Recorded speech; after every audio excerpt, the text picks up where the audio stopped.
Shalom Aleichem. Hope everyone is doing well. I have an exciting share, just a magical idea that I saw in the name of the Lubavitcher Rebbe. I want to share it. It is rooted in last week's parsha, but the yesod, the foundation, the lesson that we're going to learn out from it, I find unbelievably inspiring, inspirational, and motivating, and also strengthening. Gives me chizuk. We know last week's parsha is Parshas Noach, and the first comment, or I think actually the second comment of Rashi in the parsha is a well-known parsha. The opening pasuk says, "Ela todos Noach." These are the progeny. These are the generations. These are the descendants of Noach. And then we know that the pasuk doesn't tell us his kids. His kids are Shem, Cham, and Yafet, but the Torah takes a detour, and before it lists Noach's children, says that Noach was an ish tzaddik tamim. He was a perfect tzaddik. He was a wonderful tzaddik. Hayat bidorotav. He was a wonderful tzaddik in his generation. Et Elokim italech Noach, and he walked with HaKadosh Baruch Hu. So Rashi's comment here, he comments on the word bidorotav, that Noach was a tzaddik, a wonderful tzaddik in his generation. So it's amazing that just this one word creates an unbelievable machlokas, an unbelievable disagreement between two schools of thought, or actually two people. But Rashi doesn't quote those two people. Rashi summarizes a Gemara that we're going to see a little bit later. What does it mean that he was the tzaddik in his generation? So look at the second source. Some people say that this word bidorotav in his generation comes to be lishabeh, comes to praise Noach. What do you mean? Kol shekain, right? Even more so, if Noach lived with the dreck of society. He lived with the most despicable and deplorable people ever. And if he was able to be a tzaddik in that generation, kol shekain she'ilu haya bedor tzaddikim, even more so, if he would have been in a generation of tzaddikim, haya tzaddik yoter, he would have been the cream, he would have been the cream of the crop. He would have been the creme de la creme of that generation. Right? If he was able to hang out with those people and be amazing, imagine if he was with better people. Imagine he had so much negative peer pressure. Imagine if he had positive peer pressure. He would have just been the ultimate. He would have risen to the top. That's one way to look at the word bidorotav. However, Rashi says v'yesh shedorshim oto liganai, and then there are those that darshan it, that expound it in a negative sense. They're critical of Noach's behavior. What does that mean? According to his generation, he was a tzaddik, right? The worst teams in basketball, the worst teams in baseball, they need to have a best player. They need to have a leading scorer. They need to have a leading home run hitter. So lefi doro hayat tzaddik, in his generation, he was a tzaddik. But if he was in the generation of Avram Avinu, lo haya nechshav l'klumi, he would have been a regular guy, a regular Joe Smith. He would have been an ordinary individual. So Rashi quotes both. He quotes that it's l'shevach and l'gnai, the positive and negative way to look at Noach. And it's interesting because if you look at the it's not really part of the Shiur, but the Rashi makes at least two other comments in the parsha that seems a little bit that he's darshaning it l'gnai.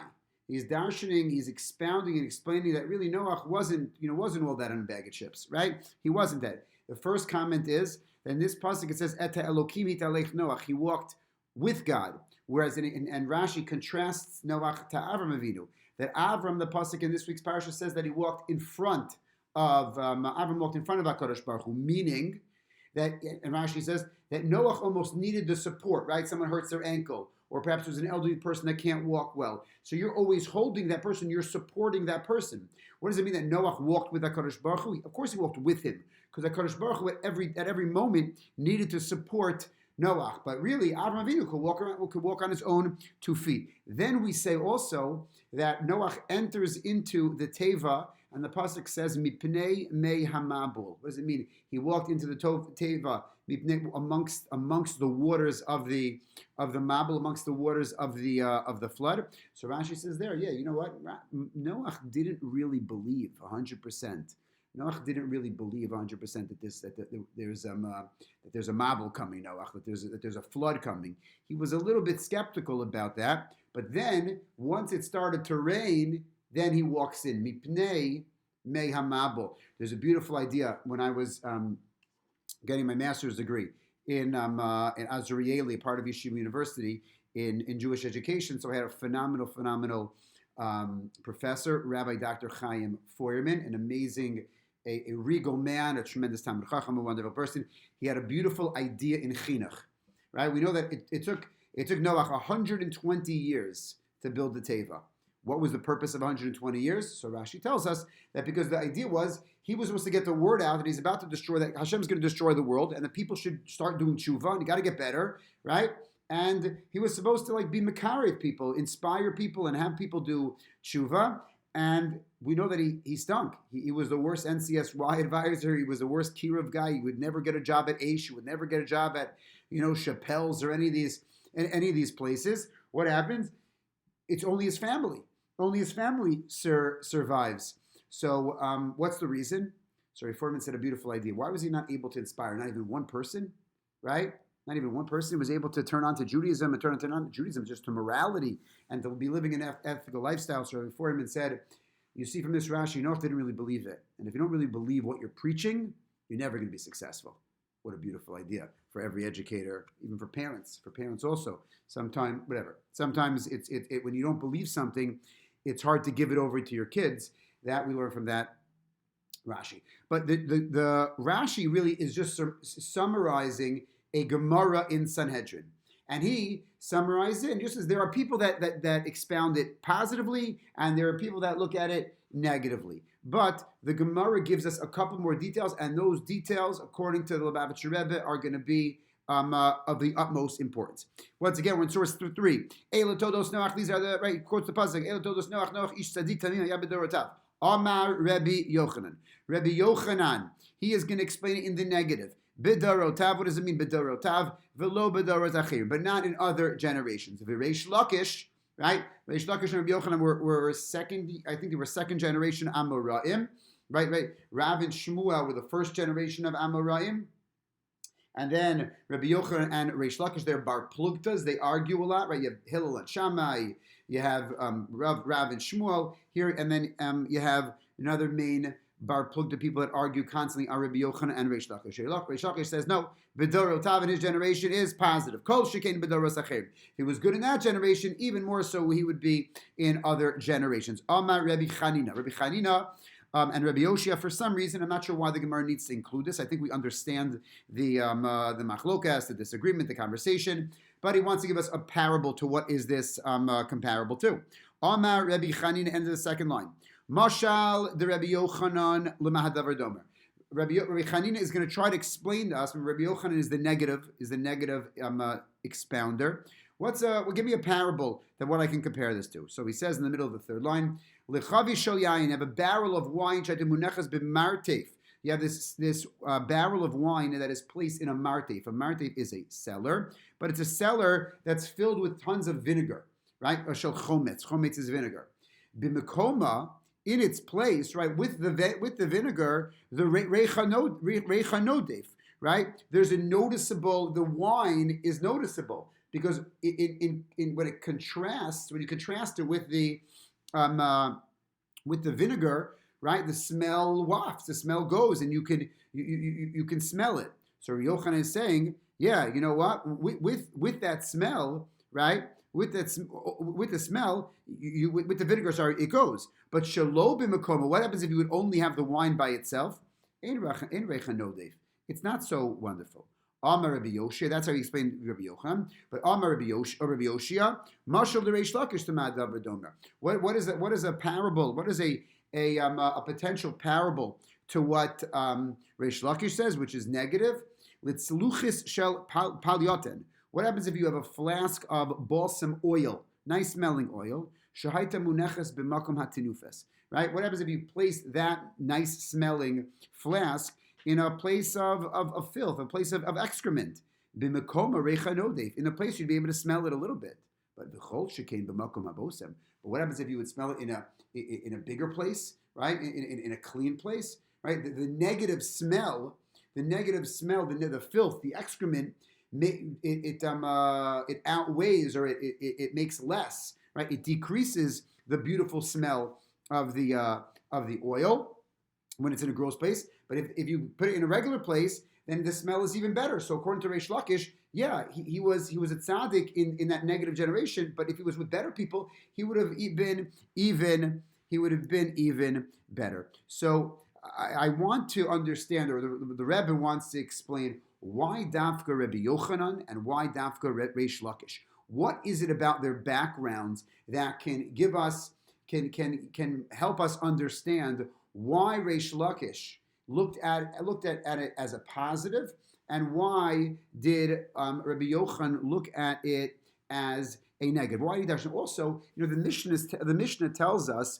that we're supposed to always look for the positive. That we're supposed to always judge someone positively. So what's with Rabbi Yochanan? Why is it that Rabbi Yochanan is trying to almost pounce, right? And why is he the pasuk says he was a tzaddik tamim. Yosef is the only other person in the Torah that's called a tzaddik.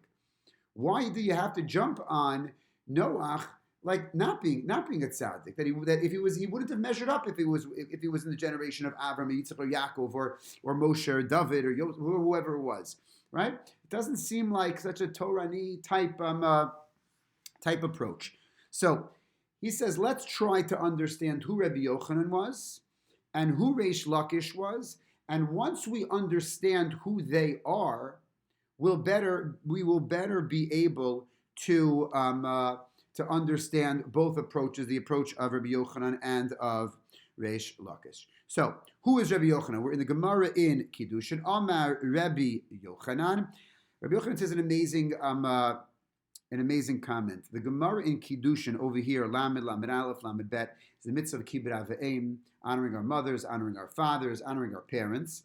And the Gemara goes at great lengths to tell us how amazing the mitzvah is, but also how difficult the mitzvah is. Right? If you're a teenager, you know how difficult the mitzvah is. Right? You're middle school, you know how difficult the mitzvah is. But honoring our parents is not always the easiest mitzvah.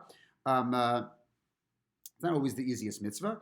And Rabbi Yochanan makes an unbelievable statement. He says something that's unbelievable, and when I say unbelievable, I mean obviously you could believe it, but it's incomprehensible to a certain extent. But he wants to get his point across. Amar Rabbi Yochanan, Ashri mi shelo chaman.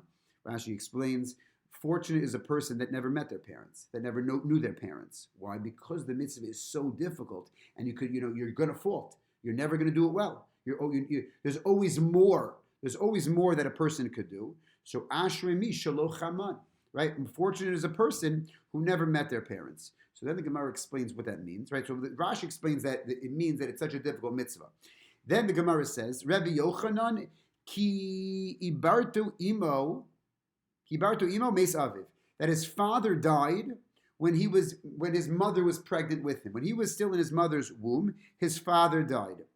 Yeladuto, once he was born, meisa imo. He grew up without parents. His father died when he was in utero, and at childbirth, his mother passed away. Then the Gemara gives us, we learned this already about Abaye, but the Gemara gives us a biographical note about Abaye. V'chein Abaye.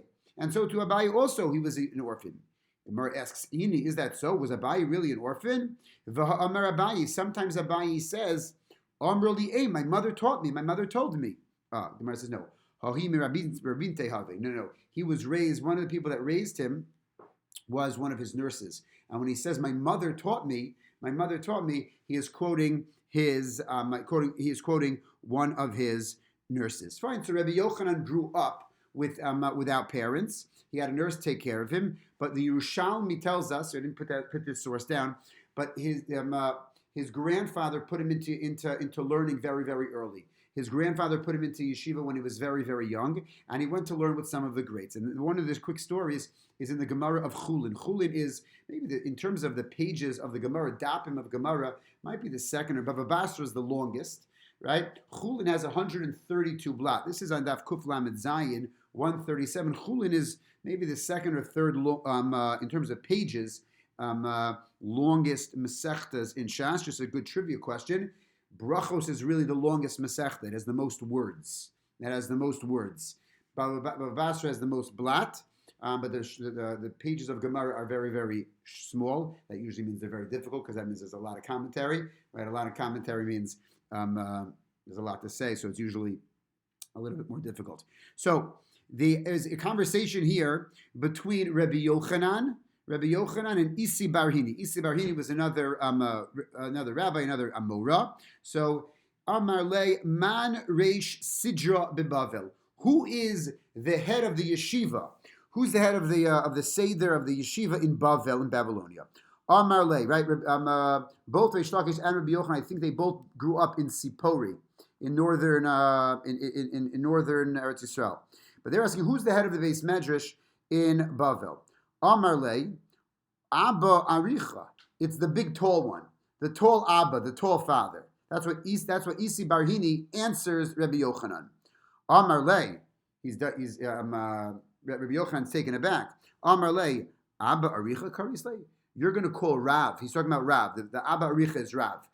Abba Aricha, you're going to call him the tall Abba. That's not a mechubad way to speak about a great rabbi. The tall one, the big one, right? And then he tells Isi Barhina, because he tells him a story.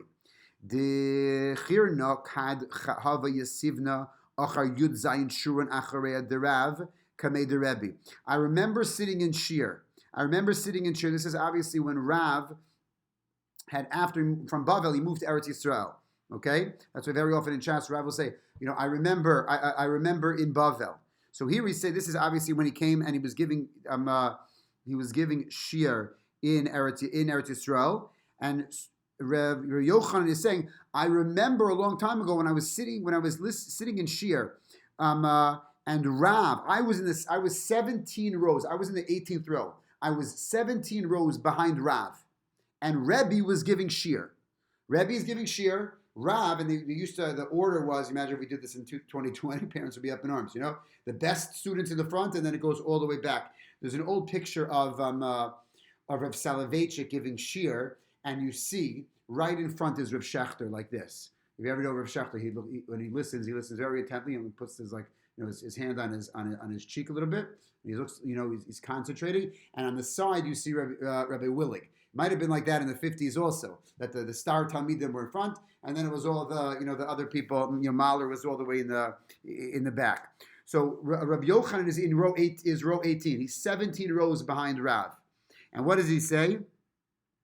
V'nafki. What did he witness? V'nafki zikukin dinor mipume de Rav lipume de Rebbe.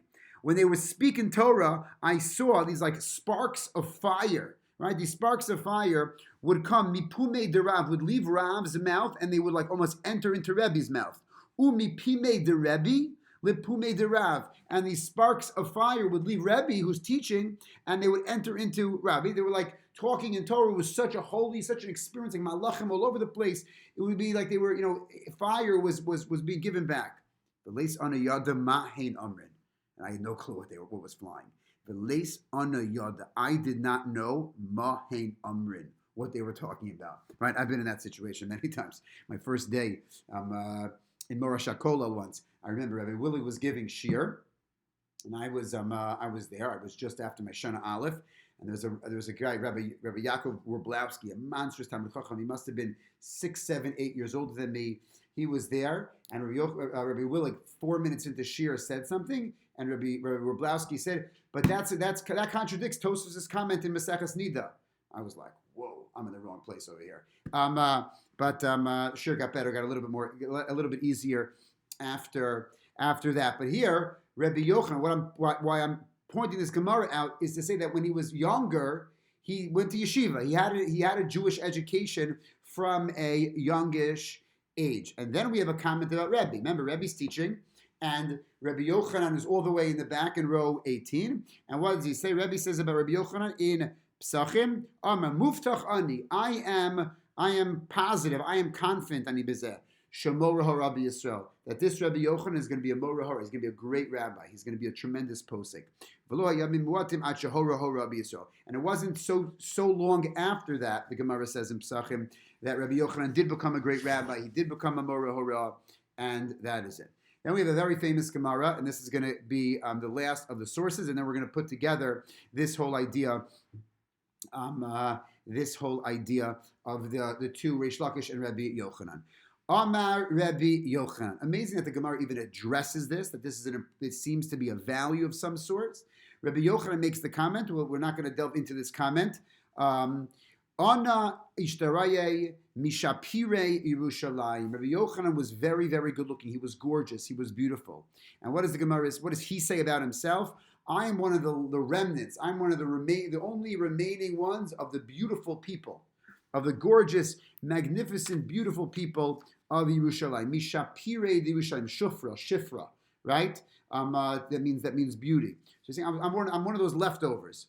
Exactly whatever that means. Then, amazingly, the Gemara gets into a discussion of beauty, and the Gemara has a list of other rabbis that were very, very good looking, right? Imagine if the Jewish Journal did that, the best looking rabbis in LA, right? Rabbi Kahana, the Gemara mentions, Rabbi Abahu, the Gemara mentions, but the Gemara leaves out Rabbi Yochanan.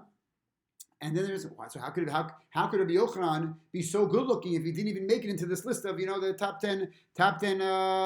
5, I think it was, best looking rabbis? Shani Rabbi Yochanan. Rabbi Yochanan was different. The Hadras Panim Lo Havyotla. He didn't have a beard, right? I guess beauty in the brisa that the Gemara quotes, right? You have to have a beard. Sometimes when you discuss a person, right? You discuss someone, they look rabbinic, right? He has wonderful hadras panim. Hadras panim means like the glow of your face, right? But very often when you're talking like about a Jew, about a rabbi, he has a hadras panim, means he has a nice beard. Okay, here we go. This is another crazy story. I'm just including because it's on the Amud. Rabbi Yochanan was so beautiful. Rabbi Yochanan hava azil v'yasif asha'arei tevila. Rabbi Yochanan did a weird thing. Weird's not a nice word, but he did a weird thing. He would, right? We know that when a woman goes to the mikvah, right? So she obviously leaves the mikvah, and after she goes to the mikvah, she's allowed to be intimate with her husband. So Rabbi Yochanan would stand outside of the mikvah. Rabbi Yochanan have a azil v'yativ. Yativ means to sit. Asha'arei tefillah, on the gates, right? The opening of the tefillah, of the mikvah, right? Imagine if a person would do that in LA, they would get arrested very, very quickly. Amar, and he said, why would he do this? It's a weird minhag to do, right? He would say, it's chesed. Ki salkan benos Yisrael mitvilas, mitzvah. When the women would leave the mikvah of mitzvah, lifag obi, they would look at me, they would see me, they would be coming home, they would be going to their home, to their husband, and they would see me. And then they would be thinking a little bit about me, either before or during at night when they go home with their husband, and they would be thinking about me. And what would that happen? Their children would be beautiful like me, and gemiri oraisa kavasi, and they would know Torah like me. They would be as learned. I guess the thoughts that a person has when they are intimate. So those thoughts, some of the Mefarshim say, could be given. That thought could be could almost like be actualized in the child. Yochanan say they would look at me, and then their kids would be more beautiful, and ultimately they would become bigger Talmidei Chachamim. There's obviously a lot of depth to that comment and a lot of depth to that idea that we're not going to address. When I say we're not going to address, it's because I have no clue what it really, I have no clue really what it means. Here we go. This is the Shiur. Yom Echad Hava Kasachi Rabbi Yochanan biyardina.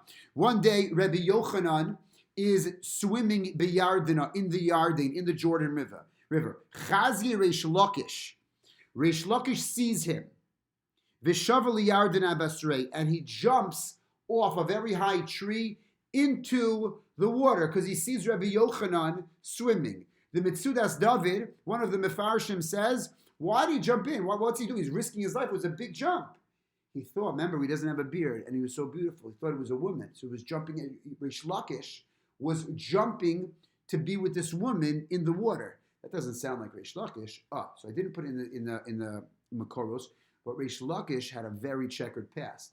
He was, at one point, he sold himself like as a slave to these cannibals. The Gemara in Gittin says he was a gladiator. He was a bandit. He was a thief. He was a head, actually. He was like a head of a gang. The head of the gang. He was the head of the bandits. He was the head of these thieves. So he wasn't the best person in the world, right? He wasn't the best one. But so he sees a woman. He sees a good-looking woman. So he jumps into the water. Reish Lakish v'shaver liyardin abasrei amar lei. He says, Rabbi Yochanan, the Torah man, right? The Torah man sees this, probably ripped guy. He's whatever, gladiator. He's jumping after women. You can imagine what the guy looks like. He says, Chelech, your chayil. A chayil is a soldier. Your strength, la'araisa. You're a strong, fit person, la'araisa. You have strength. You could have amazing abilities in Torah. You could be a monstrous Talmud Chacham. Amar lei. Reish Lakish says back to Rabbi Yochanan, Shufrach l'neshei. You have such beauty. Your beauty could be for women. You're like such a gorgeous, person. It's a weird conversation. I understand. Amar le. Rabbi Yochanan says this guy, he sees the potential in Reish Lakish. Amar le, ihajas b'cha. If you hadar, if you return, meaning if you do tshuva, if you repent and switch your lifestyle and start living a completely different lifestyle. Yahivna lach achoti, right? You do tshuva, you start learning Torah, you become a good person. I will give you my sister. You can marry my sister. And my sister is the Shafira Minai. She's more beautiful. She's more attractive than me. Kabil alei. Kaba, he accepts it. He says, I'm going to do that. You know what? I'm going to do tshuva. He accepts it. I'm a new man. Okay? Boy lemahader lasuye manei. The Gemara says a weird, kind of interesting comment that he tried. Remember, he took his clothes off, I guess, to go swimming. Right, so that they're hanging on a tree. He tries to go back. He tries to go back up the tree to get his clothing, but now he's weaker. Once he's accepted a life of Torah, interestingly, right? Torah makes a person a little bit weaker, right? The more learning, this and that. So the Gemara says, I guess even that acceptance of Torah weakens him physically a little bit, and he wasn't able to go grab his clothing. Gemara, thankfully, doesn't say the rest of the story. Velo matzi hard. He wasn't able to go back. Akre ve'asnei. Rabbi Yochanan Akre reads to him and learns with him. He teaches Rabbi Reish Lakish Torah. And what happened? In fact, the Shavye Gava Rabban. What happens to Reish Lakish? He becomes a giant Torah scholar. He becomes a giant of a man, but he becomes a wonderful, wonderful tzaddik, a wonderful, wonderful Talmud Chacham. And Reish Lakish and Rabbi Yochanan are quoted all over Shas. The Lubavitcher Rebbe says, now, Rashi wasn't fair to us. Rashi didn't tell us who explained Noach as negative and who explained Noach as positive. He says Reish Lakish, right? Reish Lakish says positive. Because imagine, Reish Lakish knows about living with bad people.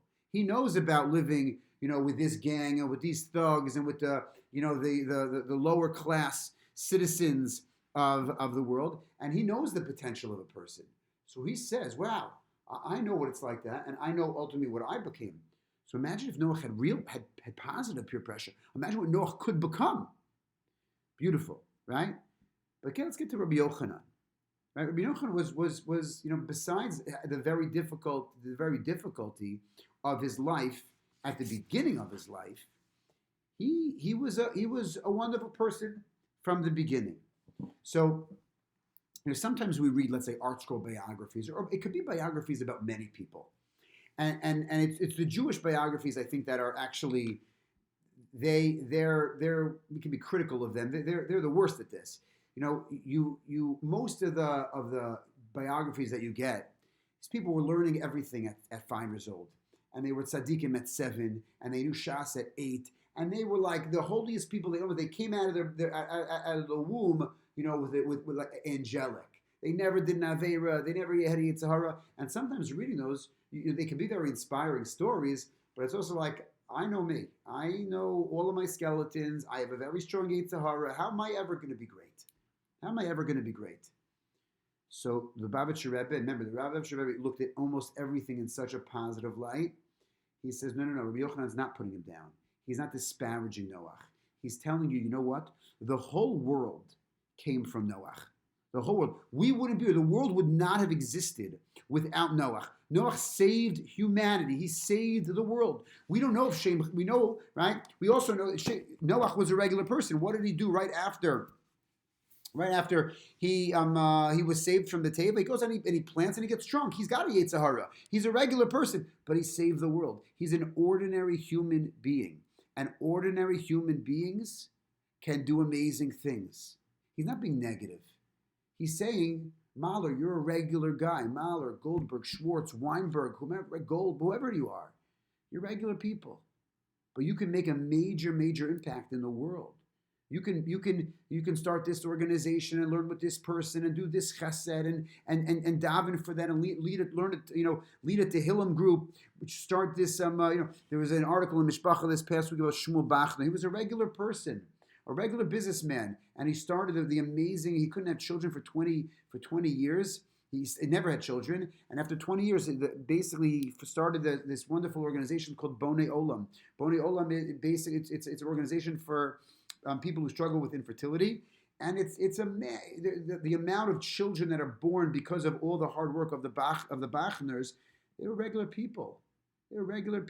And they did stuff, and they mamish. Noach saved the world. These people, the Bachners, are creating worlds with their work. The Rebbe says Rabbi Yochanan is not being negative. What he's saying is Noach was a regular person. He had a Yetzer Hara for alcohol. You know what? If he was in Avram's generation, he wouldn't have measured up to Avram Avinu.